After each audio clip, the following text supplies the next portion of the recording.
chairing the session, and we have a stellar, I must say, the panelist over here.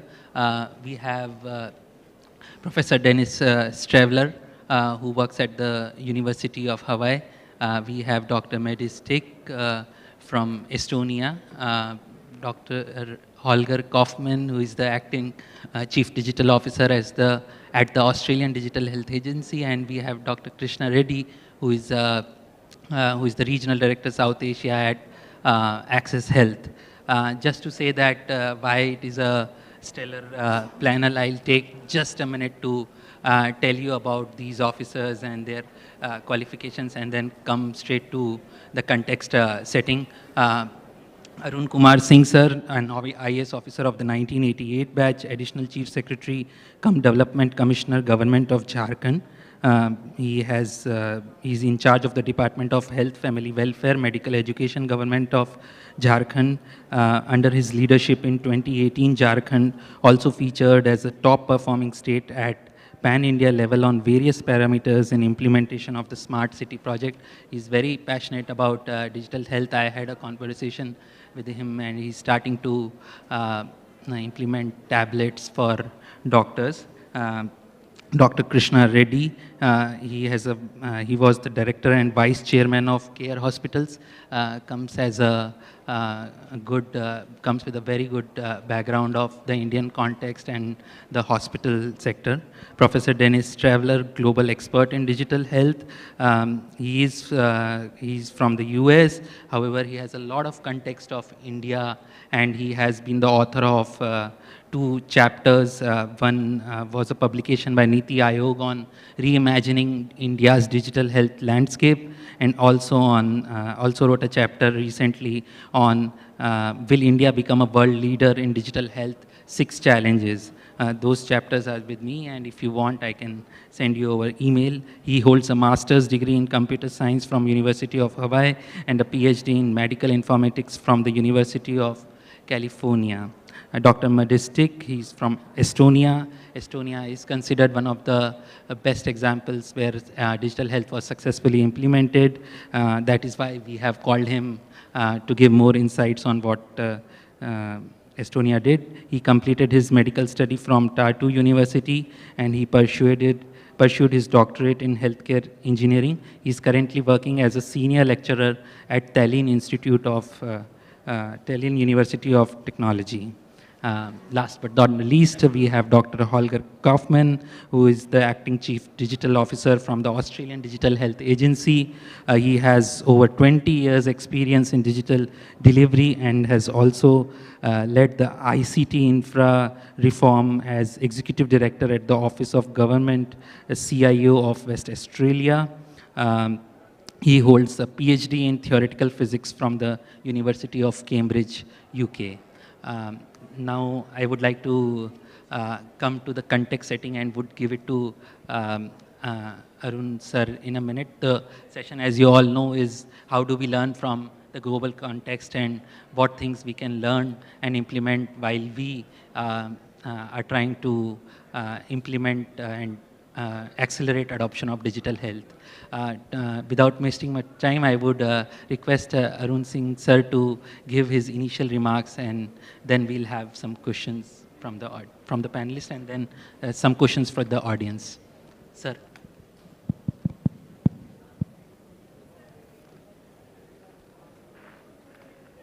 Good afternoon, friends. Today, in this Arogya Manthan, we are having this very important session on the international best practices in digital health. And we have mobilized our friends from Estonia, from Australia, from a beautiful country, Hawaii. And of course, we are from India. So, this is a very, very critical session because the magnitude of the health ecosystem in our country which is having a population around 140 crores, to manage the health ecosystem of such a big populace, and that too after the COVID pandemic, which affected the whole world. It's a big challenge, and National Health Authority has taken the initiative to ensure that we utilize the digital solutions so that we can provide efficient, accessible, inclusive, transparent, affordable, timely, and safe health facilities to our people. 75% of our population stays in the rural areas, and certain rural areas are very remotely located. How to reach those inaccessible areas, how to provide best of facilities, how to have zero IMR, infant mortality rate, how to have zero MMR. These are certain issues which needs to be addressed, and I think the digital solutions enable us to reach such remotely located population.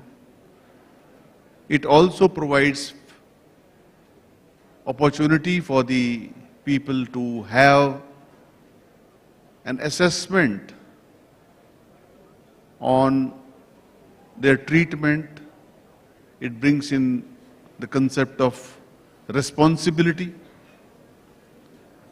brings in the concept of accountability, so that the doctors are responsible, the diagnostic facilities are responsible, and the patient who is being treated also has confidence that whatever is being treated, he is being treated in the most safe and most efficient manner. India, as you all are aware, we have various systems of medicine. We have, in addition to allopathy, we have Ayurvedic system, we have Unani system, we have homeopathic system, we have Siddha system. They are all traditional systems. They also go in tandem with our allopathic system. So all these have to be taken care of, and how the interest of various health facility providers, health workers, those who are being treated, they are being taken care of. This is the crux of this season, this session, and I would now request Vikram, कौन बोलेगा? Professor Dennis would be deliberating, and he would be presenting his paper on the digital health. Professor Dennis. Yeah, just to kickstart that panel discussion, I would request Professor Stravler, because he has a global view as well as he knows a lot about the Indian context. Professor, what has really worked well in other countries, and what would be your advice to India while it implements the digital health? Thank you, Dr. Singh, and Mr. Vikram. May I greet you in 3 languages? Namaskar, aloha kakiaka kako in my native language in Hawaii, and good morning, everyone. Thank you so much. It's a great privilege to speak with you all. I guess I'm the old man on the stage.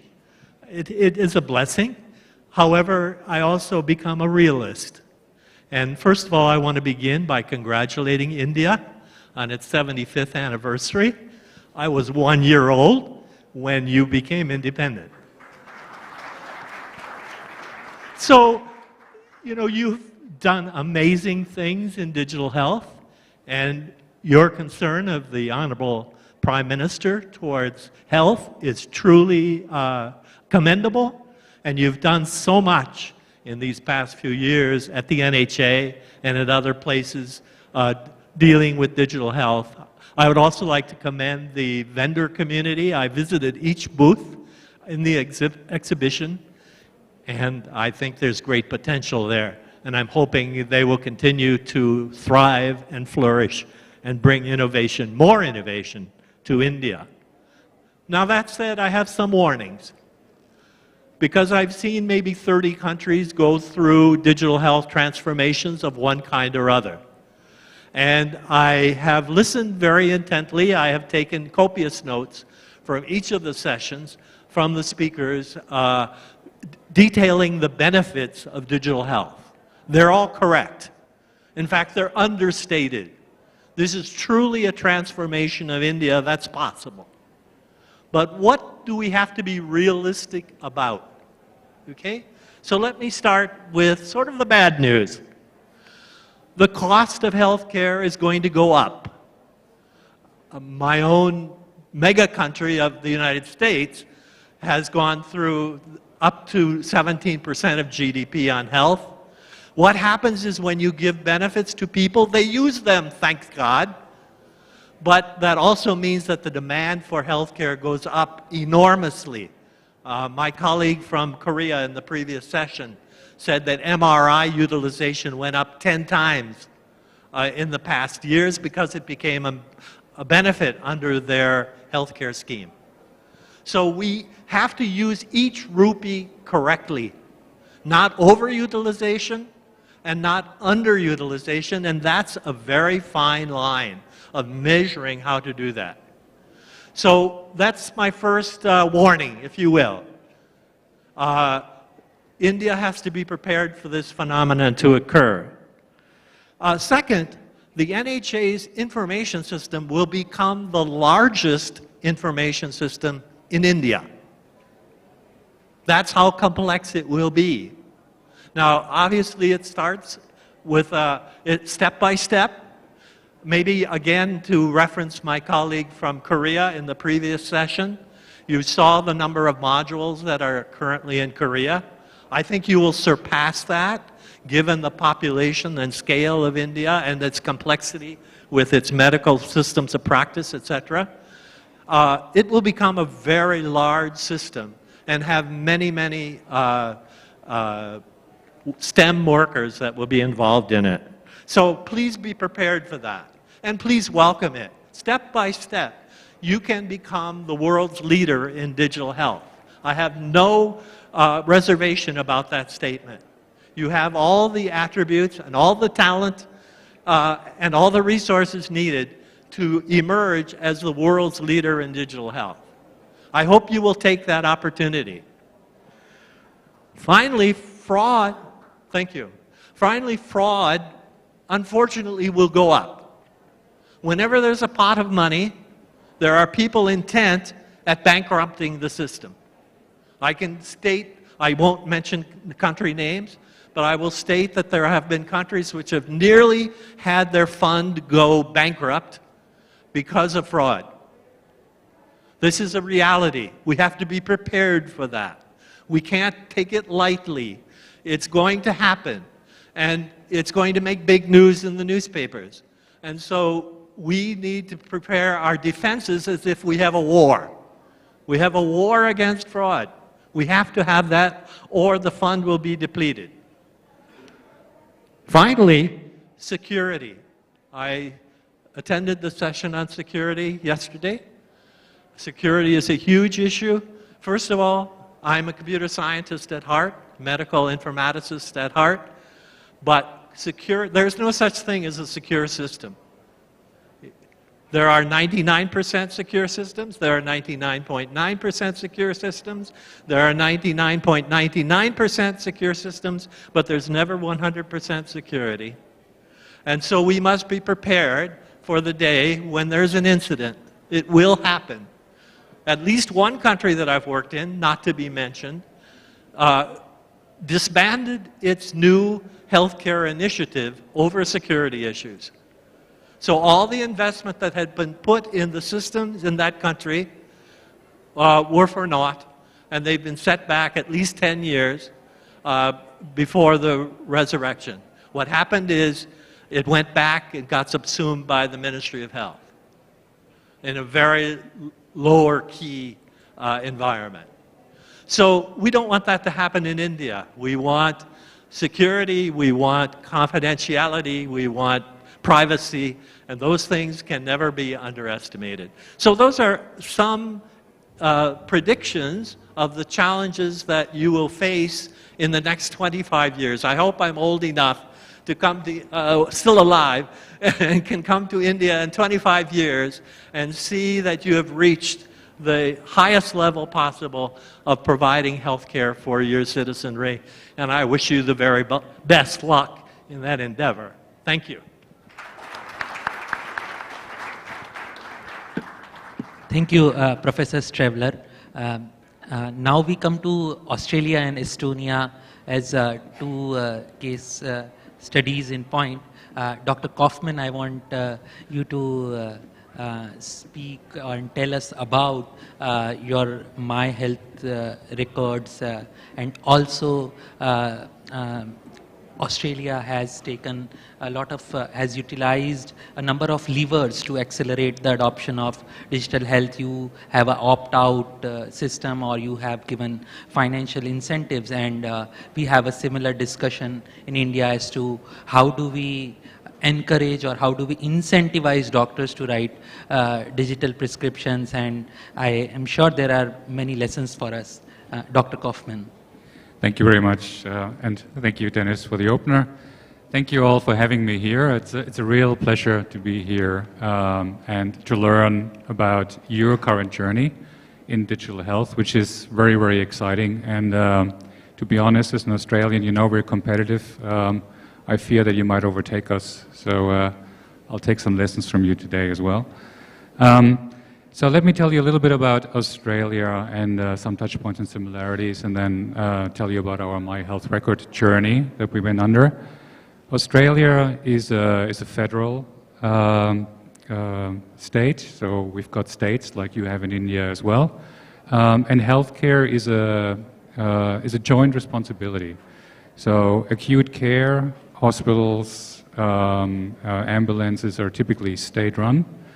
The federal government is heavily involved in Medicare, so insurance payment services, sets policies, and runs some core systems that are relevant for the digital healthcare system overall. We have a strong public healthcare system, but we also have a strong private one. So we've got public and private, and we've got state jurisdictions and federal government. And that's already part of the key challenge that I see for you as well, that in a large distributed entity like that with different stakeholders, it's often difficult to make innovation scale. So that is one of the lessons that I learned in healthcare, that technical innovation isn't hard. It happens all the time in healthcare. What is hard is make it scale and make it apply nationwide. That's at least our experience in Australia. And a good example for that is My Health Record. So My Health Record is a centralized summary of people's health record. It was initiated back in 2009. There was a recommendation of a commission that every Australian should have a personal managed electronic medical record.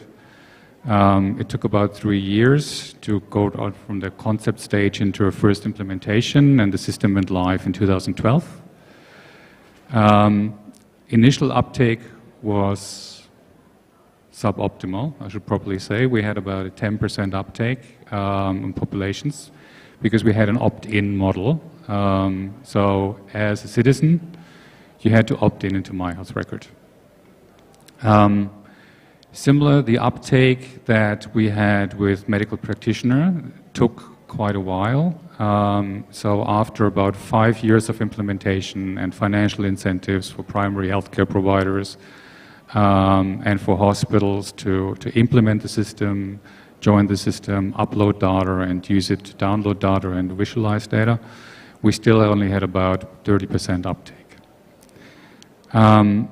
What made a huge difference for us was a change from an opt-in model to an opt-out model, which we did in 2018, 2019. So it was announced in 2018, and in 2019 the opt-out model was implemented, which meant that every Australian, unless they opted out in a certain period of time, got a My Health record automatically. And that changed the number of people enrolled in the system significantly. So we now have 90% of Australians who have a My Health record. And the only change, I'm simplifying, but the only major change was really moving from an opt-in to an opt-out model. Similarly, the uptake in practices and in hospitals really sped up with the media campaign that we did around the opt-out model. We also instituted some incentive models for practices to use My Health record. And I'll talk a little bit more about the incentive model. I don't have a lot of time, but I'll talk a little bit about it in a moment. The uptake now in GPs is 99%. GP offices, specialists is a little bit lower, it's still in the 60%. In public hospitals, we have 95% uptake now. And we've seen the numbers go through the roof in the last 4 years. And that is the second lesson, that like any information sharing platform, you need a critical mass of participants, critical mass of people who supply information, and a critical mass of people who consume information.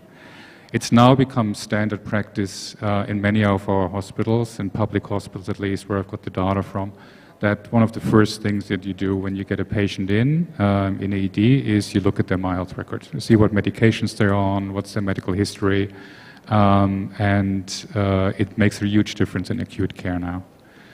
And that is probably the third lesson that I have for you from our experience, that digital adoption and digital change at scale takes time. You need that critical mass, and you need to give yourself some time for it to become a new habit and a new routine and a new way of working. And that's probably the fourth thing that I want to share there. I don't know what your experience of the COVID-19 pandemic has been so far.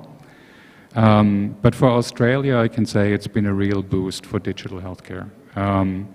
At the beginning of the pandemic, I was still in state government looking after the healthcare, public sector healthcare in Western Australia. And at the time, there was a joke going around, who is driving your digital strategy? Is it your CTO? Is it your CEO? Or is it COVID-19? And I think for a lot of it, it was COVID-19. So what we've seen during the pandemic is that a lot of behaviors were no longer viable. And I mentioned the opt-in and opt-out as an experience, and how much a slight difference in policy can make there. The same is true with our medical practitioners, both in hospitals and in private and public care and in primary care, that we are all creatures of habit. And typically the way that healthcare is provided works for the providers. They're making a living, it works for their patients. Why should they change? You typically need a compelling event for change, to adopt new ways of working, because that's what digital transformation is about in the end. And this is where the pandemic made a huge difference. So we had practices who could no longer see patients in person. So they finally started to adopt virtual telehealth services, which we had around for years. That just took off, went through the roof during that time, because practitioners suddenly needed them, needed to use them. Similar with e-prescribing, we saw electronic prescriptions go through the roof as well. I think in that sense the pandemic was a real lesson as an incentive for change, and you as policymakers and decision makers should think about, we don't want to have a pandemic, of course, but what other compelling events can we give to the healthcare sector to make them change and change the way that they work? Because in the end, this is a change management exercise that we're going through here. We have to change how people behave, how they work, what systems they use to do their daily job, and we have to help them learn new skills and new ways of working, and that is the crucial thing. So, on the incentive models that we used, we have a program called IPIP, which is incentivizing general practitioners to use digital health systems. That had a mixed benefit, I would say. It works in many ways. It really helped the adoption of My Health Record, incentivized practitioners to upload data into My Health Record. We've recently done an analysis of how well it worked and what didn't, and I think the conclusion is that, as with any incentive model, you need to be very specific what behaviors you incentivize. And as with any incentive model, there's always a danger that you incentivize wrong behavior or abuse of the system, as you mentioned, Dennis, right? When there's money involved, there's always potential for abuse as well. The second thing that we did is we worked very closely with technology providers, system providers for healthcare practice systems, for hospital systems and so forth, to integrate My Health Record into their systems. Again, we gave out financial incentives for that, and that worked quite well, I should say. All the large system providers in Australia now have integration to My Health Record on the primary health side. Where we're still working is specialist health have very specialist systems often in Australia, and there's more work to do. I think that's my 5-minute summary. I hope it didn't go too much over time. Thank you. Yeah. Thank you, Dr. Kaufman, for that. And now we turn to Estonia. Dr. Teak, and can you please let us know what worked well in Estonia, and what are some of the lessons that Estonia is a small country, but what are some of the lessons that we in India can also get and learn from them? Yeah. Thank you. Thank you for asking me to come here and share my experience of Estonian system. Yes, Estonia is a very small country, but we still need to build up all the same systems. And luckily, we were able to start this digitalization process 20 years ago. And my first message is that e-health is nothing specific. It is the general development of digital services in the country. And that was how we look at it. And healthcare was the last sector we started to build digital services. We had already digital banking, digital voting, digital tax boards, small, convenient, useful and trustful services for citizens. And we didn't build a special infrastructure for the healthcare digitalization. We use the same infrastructure for all services. And in Estonia, we have all public services digitized, more than 3,000 different services, and all they are using the same infrastructure. They're using the same national ID, national authentication system, and secure data exchange layers. And it made my job as a responsible of implementation organization very easy. I need to build only services for the customers, and the customers are healthcare providers, also different authorities who need different data from the healthcare providers and also citizens. And this is the first thing, reuse as much as possible. And because of the small country and not rich country, we just had to be clever and very effective. The second thing is that at that time, 20 years ago, we decided to look what others are done. We looked to Finland, Denmark, UK, Canada, different countries. We visited the countries, learned from them, and made a better system for us, which is implemented in 2009 and up and running since that. So it means that we have now almost 14 years of experience of integrating all healthcare providers, and they share the data. Almost 100% of the healthcare or health-related data is shared between providers. The other important, let's say, issue in Estonia is transparency.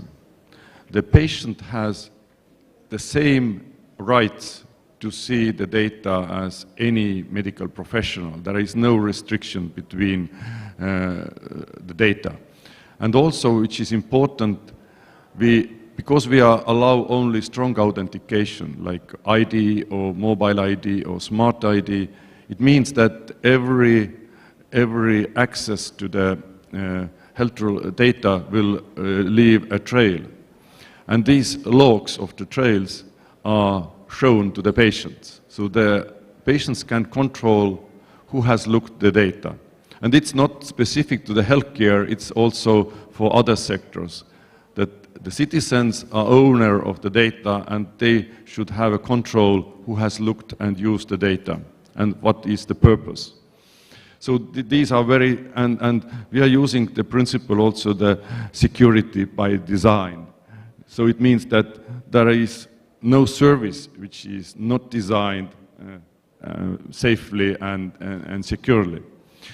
So what we have learned during these 20 years, unfortunately, we realize after 10 years that we can do much better. Why? Firstly, if you look at the electronic record systems, they still look like papers, even they are in digital. So we changed the format. We're collecting the data in digital format, but they look like papers. So we really haven't changed the way how we collect and use the data. And then we realized that the digitalization, it's very costly. It takes time. It took like 15 years to equip all the healthcare providers with computers and softwares.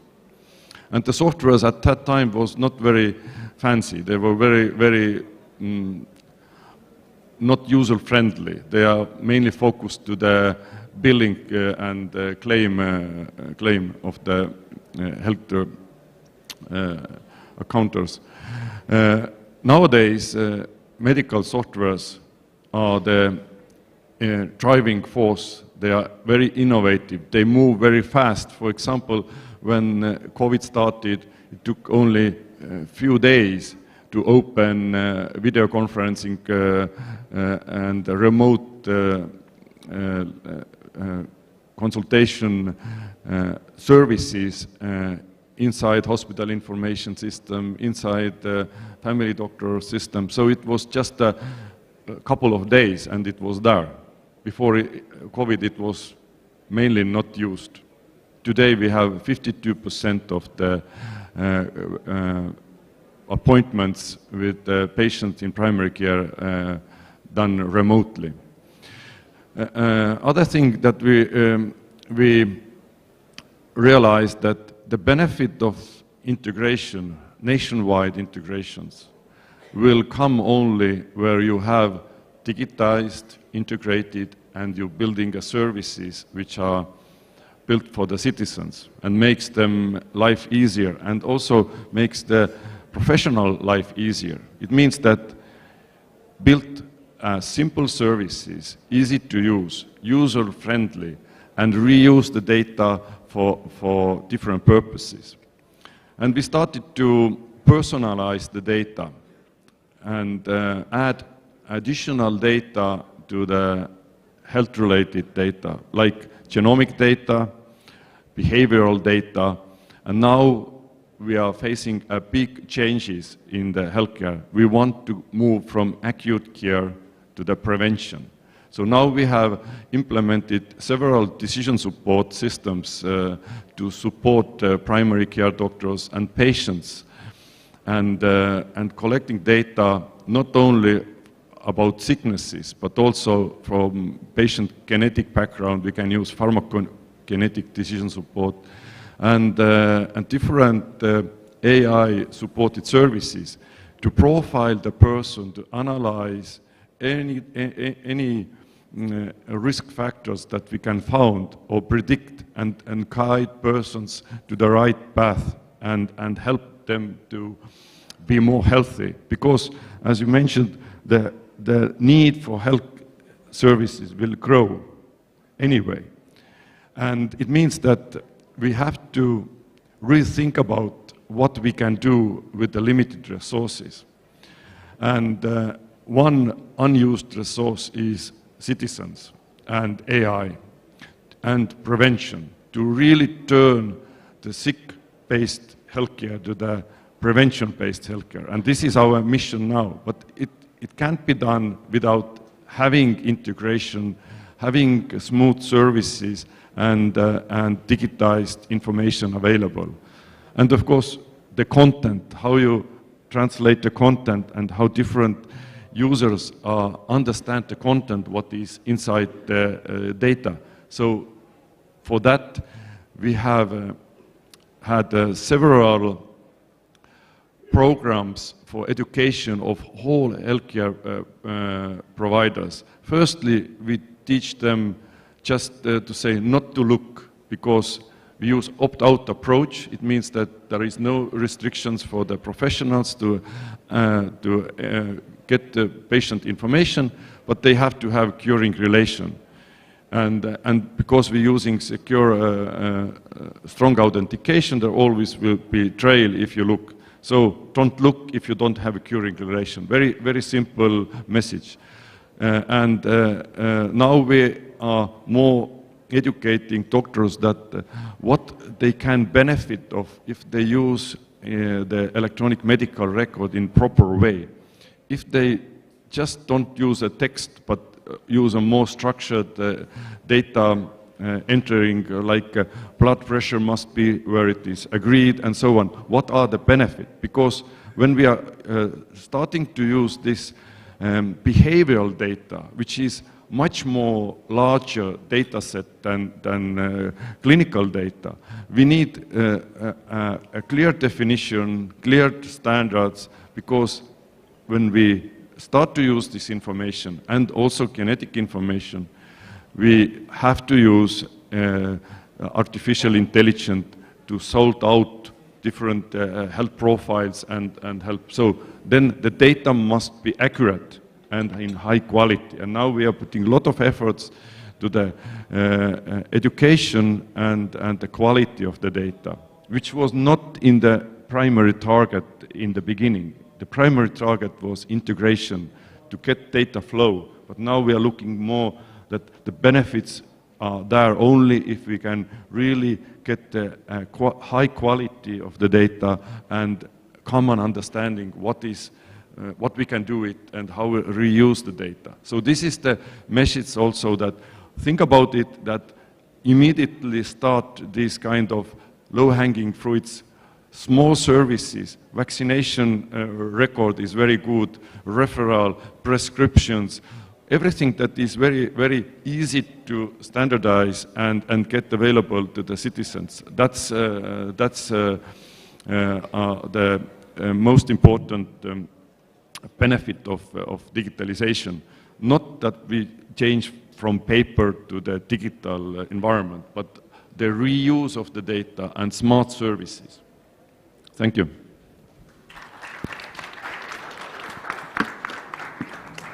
Thank you, Dr. Tick. It was very useful. We have been directed to commission a study on the best practices of digital health across the globe.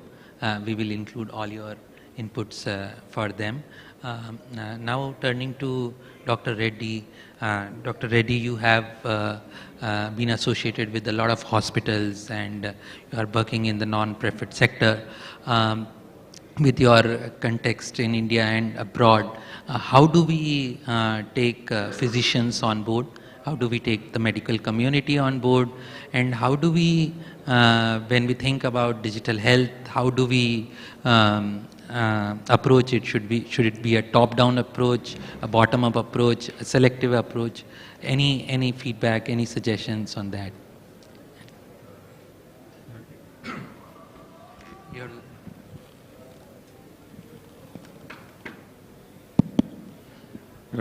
Thank you, Vikram. I think before I answer as a clinician, I would like to first answer from the perspective of a health systems researcher. So when we are trying to learn from what the world has gone through in the journey of evolution of digital health, I try to look at from the context of how the health technology has been evolving in the last 30 years and how the applications have been evolving, right from the paper medical records to electronic medical records. Then when the health system started evolving into a conglomerate of hospitals, there was a need for interoperability within that system, small system, whether it's a case of permanente, which Dennis was heading it. So that was the need for integrating at a system level the data as an electronic health record. Then when further applications evolved into the management of health systems, as they were becoming more and more complex, the adoption was much faster because it was similar to the management science in other sectors, whether it is supply chain management, whether it's revenue cycle management, whether it's quality management. So that adoption was much faster than the clinical management. I think that was the key challenge that was emerging. And as the data went beyond hospitals, I mean from the public health perspective, which looks at the population health, the need for integration of the data that is being collected across these systems, that is when the national policies started evolving towards integrating the data at a national level. I think we have to keep this perspective of learnings because there's nothing like best practice or wrong practice or the right practice. It's a continuous journey of learning as we evolve in technology, as we evolve in applications of the technology, as the health systems themselves have been evolving into a very complex system from a hospital-based care, primary health care, and now home care and self-care. So this is the evolution of the healthcare delivery system. And also the health policies have been evolving, right from Health for All of Alma Ata Declaration. Then you had the Millennium Development Goals. That means the public health focus was on the vertical disease management programs to achieve those goals of infant mortality and the maternal mortality. Then we shifted the goal from sustainable development goal, looking at the whole systems approach, not just the health alone, but the environment and other systems. So that is when the policy shifted to the whole systems approach. It's not just the health systems approach. I think these were the evolution of the systems. So based on these learnings, at least I try to think of a framework where each system we can assess, which will help how we can move forward. So yesterday, I think Honorable Minister was telling one of the key element of the system, that is the infrastructure. And he clearly outlined what are the goals of that last mile connectivity and the broadband connectivity and the high Wi-Fi connectivity. So because that is, I think, one of the essential element of the evolution in terms of including everyone to the last mile of the remotest area. I think that is one. The second element of the framework is at a national level, how you are actually creating the health technology architecture. Because most of the national plans evolved from a kind of a transactional approach, not a systems approach in terms of creating a national level technology architecture. So that was one of the things which was, I think, from an Indian perspective, the National Digital Health Blueprint, which is trying to create a technology architecture. The third element is the applications, I think, which Teague has clearly mentioned. As the technology has evolved, the best examples don't come from health sector, but the examples come from the non-health sector, the user experience of the digital applications. I think that is the key to adoption, whether it is the doctors or the nurses or the ASHA workers or the patients, unless there is a user experience which is similar to what they are experiencing with social media or the retail ordering or the online services. So that competition has to be there by the vendors who come up with the applications. The fourth is the capacity of the system, especially the health workforce. One is the capacity to use the technology. The second is the capacity to use the data. I think the value creation, value proposition of the digital health comes only when you have the capacity of the users to use the data. It is not just the capacity or the training to enter the data.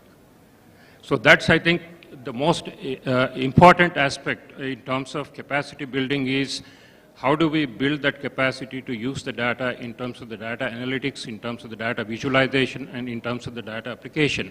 Because the COVID has actually raised the bar in terms of the application of the health data because it demonstrated the power of health data in repurposing the drugs during the midst of the pandemic and testing the vaccine across the population. I mean, you have seen the national health systems, the record, the evidence generation, the clinical evidence generation as the pandemic is going on. Unless you have a solid evidence generation, the people's trust and the confidence in what you are advising a patient to take a vaccine or a patient to take a medicine, so that will not come unless there is a national level integration. So that means a ground level, real world, a kind of a live data generation to fast track an approval of an innovative molecule in the midst of a pandemic. So that is a great application. I think that these applications are further going in. If you look into the future, I mean, we have the genomics. That means you can have a kind of a genome patri of every individual. Then when we have the genome, the bioinformatics and the clinical informatics integration, then you are talking about the precision medicine. I think the people are aspiring to move towards the precision medicine. So these are the integrations that are happening. So the COVID has actually triggered certain disruption in the level of application aspirations of the people who use these systems. So given, I think, these elements of I would say these are the core elements of any aspiring state or any country to put in place: the capacity, the infrastructure, the architecture, and lastly, to manage all these things, what are the governance systems a country has? Governance systems in terms of the policy formulation and its implementation, and governance systems in terms of the legal regulation. If we have to have levers of adoption, as you asked, at a clinician level, but I'm looking at from a system level, the levers of adoption, one is the financial lever. I think people have talked about it. There are pros of financial lever and there are cons of financial lever, what you can afford and what you cannot afford in terms of the financial lever. But the single biggest driver across the world has been the payer system. That means the payer demanding data in a particular form has been the most effective way of adoption. Okay. The second is the regulatory lever. I mean, you are in the midst of the pandemic, and there is international health regulation.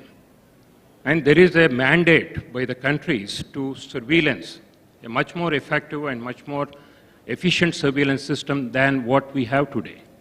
So when you have that mandate, that is legal mandate, it's a global international mandate that applies to each country. So as a legal mandate, you have a regulatory lever to mandate the providers to provide the basic information of the diagnosis. It may be non-personal or personal diagnosis. So you can apply that lever. Okay. Then the third lever is the market lever. In fact, I was impressed by the mission director from AP, Andhra Pradesh, in the first session in the morning, mentioning about that the government will become actually the competitor to the private by demonstrating that we can adopt the digital health, right? So because when you adopt the digital health, the rest of the system cannot just keep quiet. They will be forced to adapt. So the market competition, that means the government creating the market competition will be the highest. Finally, I think I will address your first question in terms of as a doctor. See, as a doctor, my primary responsibility is my cognitive function of correct diagnosis and correct management and able to spend time to counsel my patient. That is my primary objective as a doctor. My objective is not to enter the data. My objective and my skill, my training, 30 years of training, is to assimilate a complex information that is coming out from the clinical side, from the literature, from the laboratory side, and then in 2 minutes' time to diagnose and plan management. See, when you have a CEO of an organization or a prime minister of a country, okay, so they have to do this cognitive function. Okay. They are not asked to enter the data, right? So you don't require whatever a medical doctor writes for his own purpose or her own purpose to track what actually happening with their patients. It's not important that they have to enter the data. Okay. So there has to be a shift. I think people haven't understood what a doctor wants. So once you understand what a user wants and design technology as per what user wants and what is their core function. If the ASHA worker's core function is to just collect the data and enter the data, she will do happily, right? But if a doctor's function is to diagnose correctly, manage correctly, not harm the patient in the form of wrong diagnosis or a wrong medication or a wrong procedure, so don't overload the cognitive function with other function. Okay. So I think that was my last conclusion as a doctor, because I'm a clinician, as an individual, I'm telling what a doctor wants. Thank you.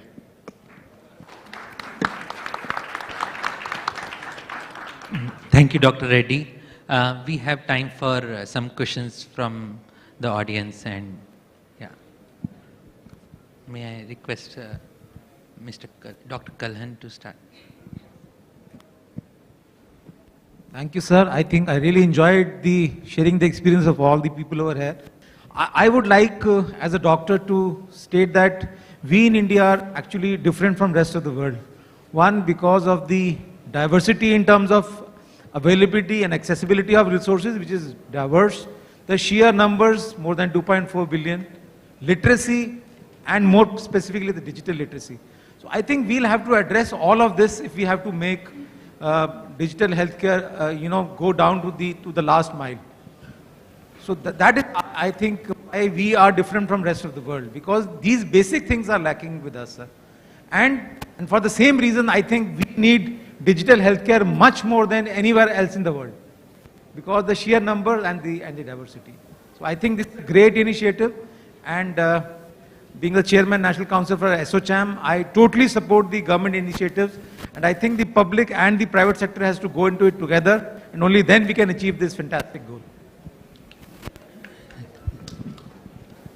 Can have questions from audience. Thank you so much. Hi, my name is Deep, and first of all, I would like to congratulate the eminent speaker for this wonderful session. My question is from Dr. Madis from Estonia. So, if you would, give us some insight on key motivators for in your country. What was those few points for doctors or healthcare providers to adopt the digital technology, especially on the digital health side? Thank you. Thank you. Yes, we resist a lot of resistance in the beginning, but explaining the possible benefits and find these, let's say, like you mentioned, these leaders of implementation in each of the specific stakeholder groups, different doctors groups. So they were translating our policy measures to their neighbors and team members. The important is education, as was mentioned several times, and this is a big challenge because the primary education of doctors are 6 years, and to put additional digital health module inside it, all the other professors said, what we skip out, where to put it, because it's very tense anyway. So, but new generations of medical professionals are coming to the let's say, to work in the healthcare, and they are used to use social media, computers, digital skills from kindergarten. So they are very skilled, but we have to also help the older ones to be able to cope with changes. And most important, we have to teach also the citizens to understand why this is necessary, where are the values and what are the benefits. And simple, easy services which gets feedback to the patient, get different lab results, prescription renewals, very simple things. So these are what people like. You have to start with those. So, and also explain to the doctors how the system is using the data, what they are entering, for their benefit. For example, getting help from the decision support needs that the data is in high quality and in the right place. Otherwise, it does not help you. So these things you have to explain, and this is part of the education. Thank you. Thank you. Please go ahead. Yeah, thank you for such an interesting discussion. My question is to Professor Dennis. And sir, you talked about the opt-out, opt-in and opt-out strategy that was there in the entire digital health journey of Australia. I would specifically ask on this, that when you moved from opt-in to opt-out approach, the uptake significantly increased from 10 to 20% initially to as high as 90%. Was this strategically planned, like we'll move from opt-in to opt-out, or it was because of certain to increase uptake, you did that measure? And what was the response of the doctors and the citizens alike? Like, was there some resistance in the community when this was made? Thank you. So thank you. I think the question might have been for me, not for Dennis. I think the opt-in to opt-out was a really interesting experience because what it did do, it actually triggered public debate about digital health and my health record. And we had a very, very lively debate and lots of damning articles in the press about privacy, security, what's happening to my data, who has my data, who has access to that.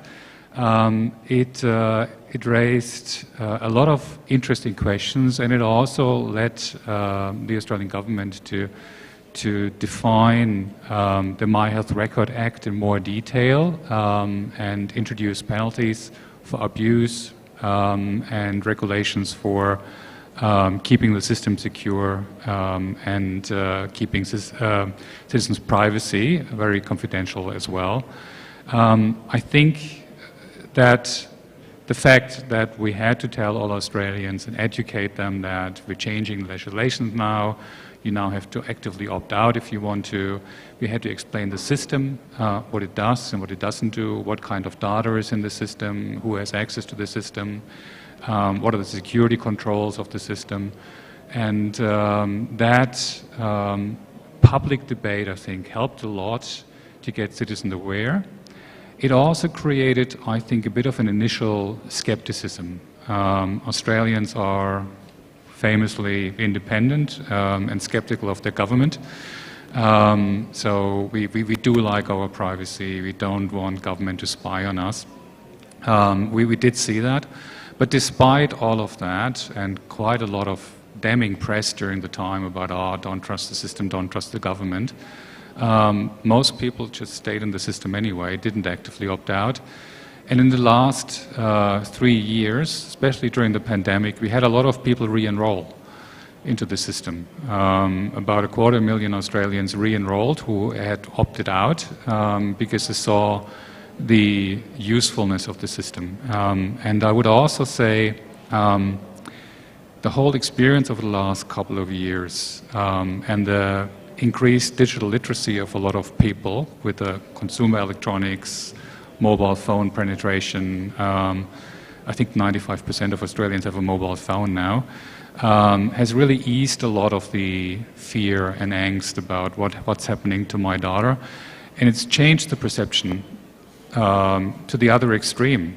Now people are not surprised that we hold their daughter. They're surprised if we don't hold their daughter. If they go from one practitioner to another and their data doesn't migrate with them, they ask questions, why is that? In every other course of life, you know, banking, travel, taxis, it's all seamless and easy. Why is it so hard in healthcare? Why is my daughter not coming with me? So I think we see a different consumer expectation now. That has changed a lot in the last 4 years. Yes, can I comment a little bit? Also, we had in Estonia also a public debate about to choose opt-out or opt-in, but we did it beforehand. And the professionals and also politicians were very much of pro opt-in. But we had an ethical committee came out with this approach of opt-out because they said that the benefit of this kind of national platform or data exchange are not only to the patients, there are also benefits for the society. And the benefit for society are even higher than the benefits for the single person. For example, having this kind of services which allows us to use the data for let's say, planning and statistical and research are much easier to do if you use opt-out. And we had these discussions, and they came out that when we take out the autonomy of the patient choosing opt-out, we have to give something back. And this was the transparency, seeing everything. There is no, and you may thought that it was easy. No, all the professionals were against it, that the patient will see their records. But this was the final decision, and now it is like so obvious that no one argues anymore. But yes, there must have been discussions, and also you have to consider these ethical dilemmas, taking away autonomy, giving autonomy back to patients. So these are also very strong arguments, particularly for the professionals. Thank you. So thank you, panel, for sharing your experience and insights. I have a question for Vikram, sir. So learning from Dr. Hoffman's... I'm the moderator, you have to ask the panel. Okay. So, You can also introduce yourself and address the question to somebody in the panel.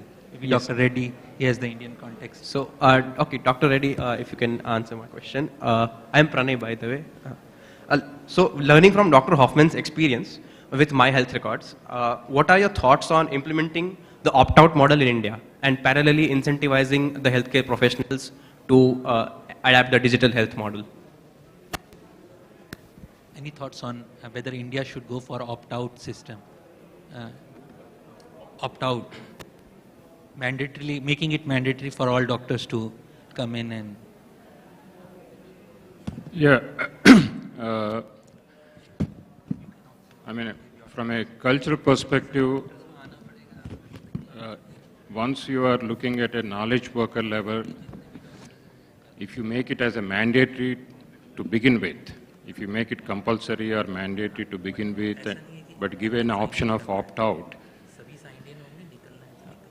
it works for different situations. I think from an Indian context, if I have to talk from a medical professionals community perspective, the opt-out option may not be the first right option. It is still a voluntary motivation of the doctors.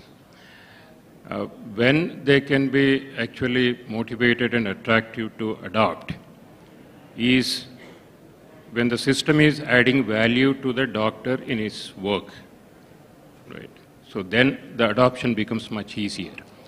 So what value it can add by adoption is, for example, if I'm managing 100 patients of heart failure, can I get a display how my population of heart failure patients are actually doing in my practice?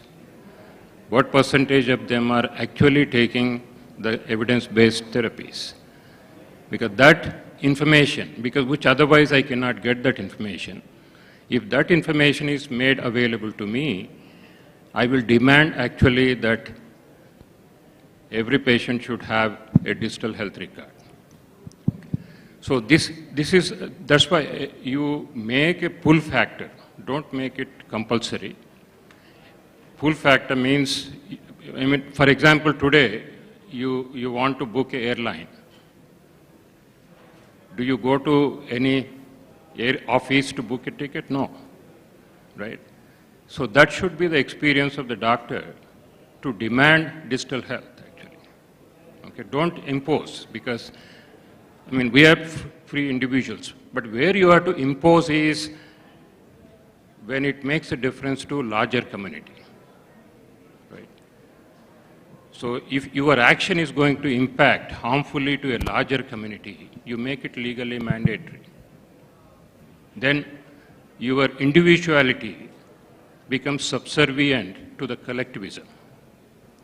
So that is where, so we have to, I think, look at from, that's why no single lever is as effective. So you have to use multiple levers where appropriate. You have to think through which lever is appropriate where. I mean, because financial incentive may work with somebody. A doctor may not need a financial incentive, right? So you give financial incentive for a user which makes a difference to them. Even that 100 rupees makes a difference to them, right?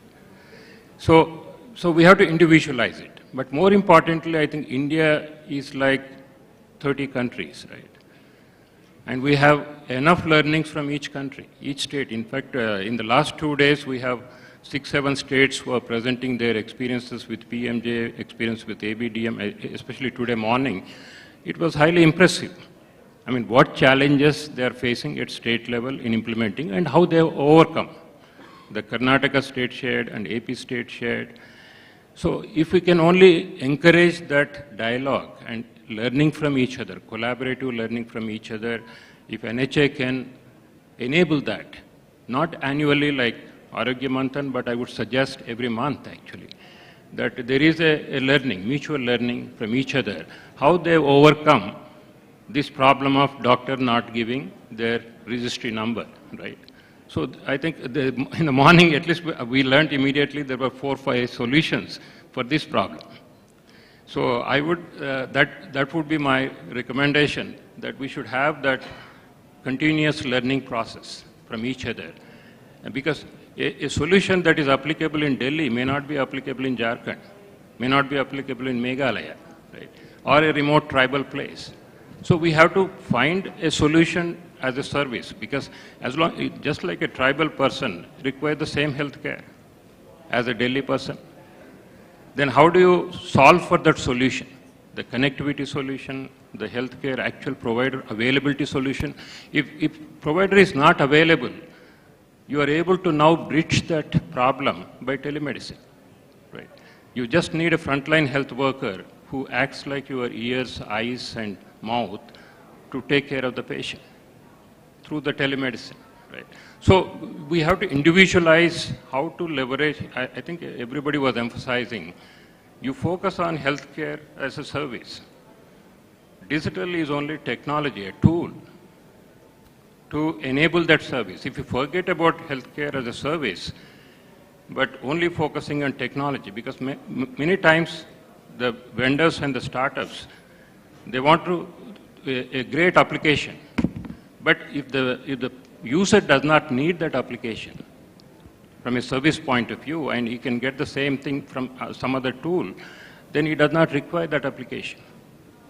So start with that patient-centeredness and try to understand what actually makes difference to them in terms of the health needs. See, from a health needs perspective, what a patient wants is when they need it, where they need it, how they want it, right? So when they need it 24/7. Okay. Where they need it, they prefer to take it at home. And how they need it, it is with dignity, compassion, and love. So that is only where a human service provider is required. Rest of the things you can do with technology. Okay, thank you. Arun Singh sir, you. In fact, taking ahead from Dr. Reddy, there cannot be a one-stop solution. And as he rightly said, we are a country with different traditions, different practices in various parts of our country. And the system has to go with that particular traditions, culture. So it cannot be a one solution, one-stop solution for the whole country. It has to, and there are so many stakeholders. And the number of challenges which we are facing, the challenges which have been mentioned by Dr. Reddy and my friend panelist, the challenge of the infrastructure, the challenge of hardware, providing hardware, the challenge of connectivity, the challenge of people knowing about this system, the challenge of transparency, the challenge of competence among the medical practitioner, the challenge of medical audit. They may go to medical audit. So these are various issues that need to be taken care of, and we cannot enforce on the whole ecosystem of digital health. It has to be prioritized, it has to be ensured that it is implemented in stages, and we should make people aware. There has to be a campaign, intense campaign, to make people aware regarding the benefits of digital health repository and their utilization and their uses, so that when the people demand that we want this data, like what happened in COVID, patients who were inside the hospital, their relatives were not aware what was happening inside, what sort of medicine was being given, how he was being treated. So we set up certain facilities outside the hospital so that the relatives may come to the hospital and inquire regarding the well-being of their relatives who are in the patients who are in the hospital. And whatever was possible, that information was provided, but not 100%. So that was a sense of confidentiality, a sense of curtain was there, and that information was not provided, which didn't go well. There were certain issues that a patient could have been saved, but since that information was not available, he couldn't be taken to a better facility. So these are big challenges before us, and given the magnitude of our country, the number of stakeholders we have, and every stakeholder has having different mindset, they have different priorities. So how we can enforce and how we can, at least for the government hospitals, we can prioritize, we can enforce, and if we make people demand for this system, then perhaps even our private practitioners also would be forced to adopt this system, and then it will be better. That's all. Dr. Kaufman, you also wanted to speak. Oh, there are so many interesting points here. I think we could talk for days on lots of those elements. I would just like to go back to the clinician's view. And I'm not a medical doctor. I've got a PhD in another subject. But let me stress what I found working in the healthcare system is that medical practitioners are very pragmatic. They're very outcome focused. It's about treating the patients, getting the right outcome. And that is something that we can leverage when it comes to implementing change and better healthcare by supporting them in the pragmatism. We talked about giving them access to the right data in the right form at the right time. That's what it's about. You want to have access to the data. So for that we need more structured data, more atomic data instead of just full documents, visualizing them in a better way. These are all things that we're starting to working on in Australia, moving to FHIR and all these kind of things as you are in Estonia. But the other thing that we do need to acknowledge is that part of what we're trying to do with digital healthcare is information management 101. And we have the fundamental dilemma of information management that capturing the information is hard and arduous and there is no immediate benefit. Consumption of the information is where the benefit is. So the second thing that we need to do is we need to make the data entry, the data capture as simple and as easy as possible, and ideally automate that or have the systems do it on behalf of the practitioners as much as possible to take that barrier away. So that's another thing that I think is going to be really, really important. The third point I want to make is a probably more fundamental one, and that is it's probably worthwhile acknowledging that by the introduction of digital technology, we're changing the healthcare system. And we have the ability to change it from a provider-centric system towards a consumer-centric system, like other industries have done already. And that's a fundamental shift, which causes, obviously, a lot of anxiety, because it means the role of the medical practitioner is changing. What does it mean for my job? What does it mean for my livelihood? And these are all important aspects that need to be taken into account when we shape a new kind of healthcare system. So that's why I mentioned in my introduction that it's important to consider this as a change management exercise.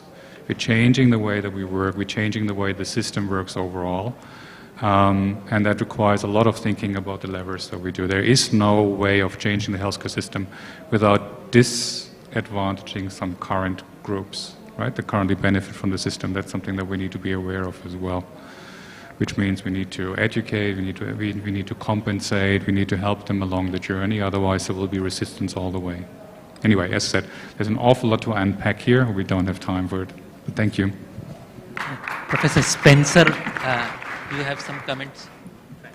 And then we can close. Technology. I'd like to tell you a little anecdote. I was in rural Denmark not long ago, a few weeks ago. Thanks God for COVID, we can travel again. And I met a young doctor. I think he had come out of medical school maybe 6 months, a year. He was going to start his practice in rural Denmark, in Lapland.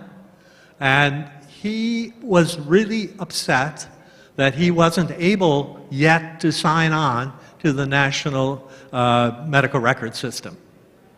I'm not sure the name exactly in Danish. And I thought to myself, we know we will be successful when our physicians begin to demand and ask us to connect them. If you look at the experience of the world in implementing digital health, what happens is there's a ramp-up period, which I think all of our colleagues on this stage have talked about, of many years. It doesn't happen overnight, unfortunately, where we have to nudge them along, either with financial incentives or a little talk about mandatory use or whatever, and then we back off, because what happens naturally with a good system is they and the citizenry will demand it. This is true if you look at almost all the countries with, let's say, 10 years or more of experience in digital health. All of a sudden it becomes part of the infrastructure. It's a given. And now it's a question of keeping up with demand, not generating demand. So the question for India is, how do we reach that point? How do we make it happen?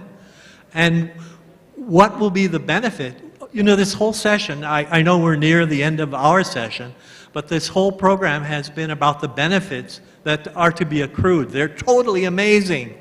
They're, you know, from the clinical point of view, the public health point of view, the financial point of view, productivity point of view, everyone on this stage throughout all the sessions has made a very convincing argument about these benefits. But now we have to find them. We have to accrue them, right, for India, so that every rupee is used well for the health of the people of India. So we have to race ourselves along this curve as best we can. I know the Prime Minister is pushing you along, as well he should. And how do we get to that tipping point where it's no longer a problem of trying to convince the country, it's a problem of keeping up with demand for connectivity and keeping up with demand for access. That comes from the providers.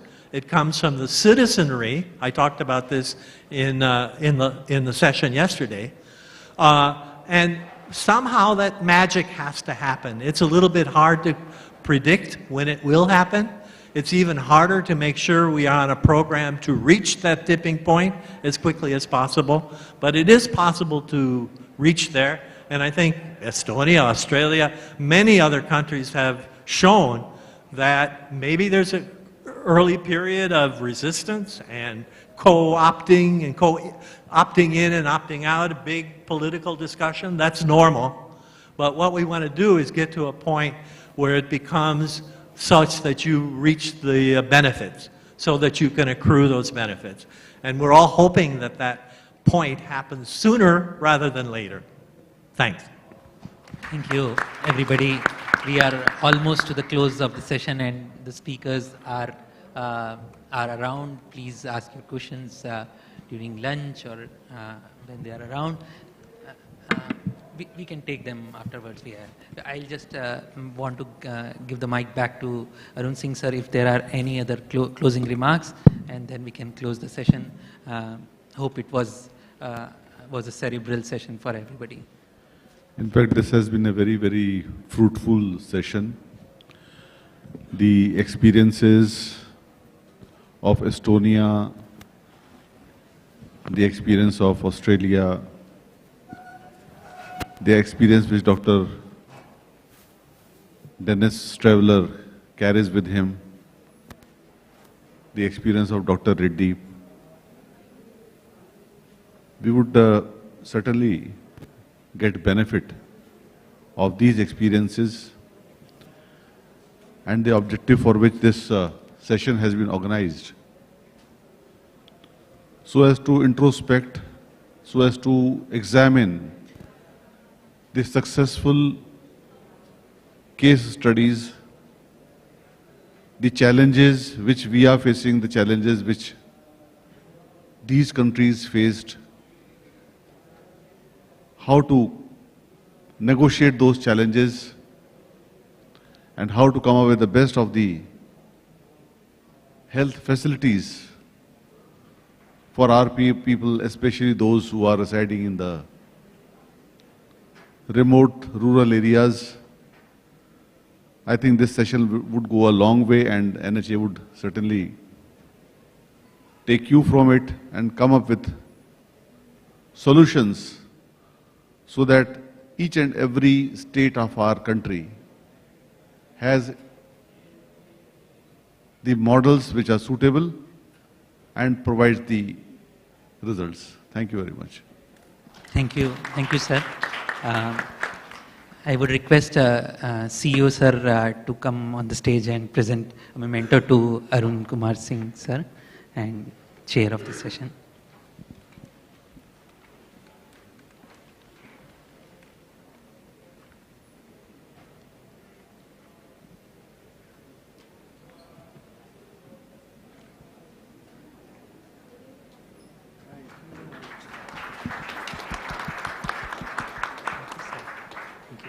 May I request sir to present memento to Professor Spencer.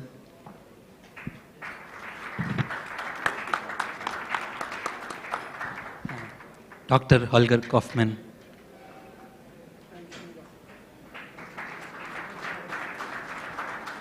Dr. Krishna Reddy.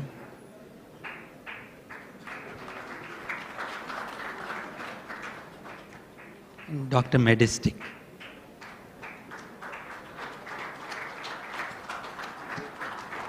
Thank you, sir. Thank you. Thank you. We can all head back to... Sir, एक photo के लिए बुला रहे हैं. We can all head back to lunch. आगे आके. We can all head back to lunch after this session.